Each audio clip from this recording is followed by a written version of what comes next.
Good morning, everyone. This is Alen directly from Istanbul, Turkey. I'm back here after 2 years, and last time when I was here, we had a training with the local executives on how to engage your customers into a dialogue. Now, this is a more advanced level where we take this conversation to another level where we talk about effects and consequences of doing something or doing nothing, and about the buying patterns that customers have, and also how to fight the status quo with the insights and with the trigger events. So I'm really excited to be back here. Let's hope this 2-day session will be full of good energy, good exercises, and great case studies that people brought with them. And I already received a few of them via email.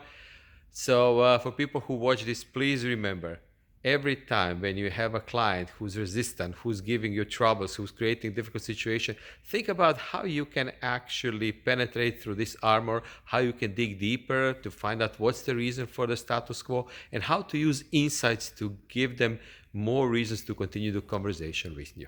Thank you for watching. This is Alen Meyer.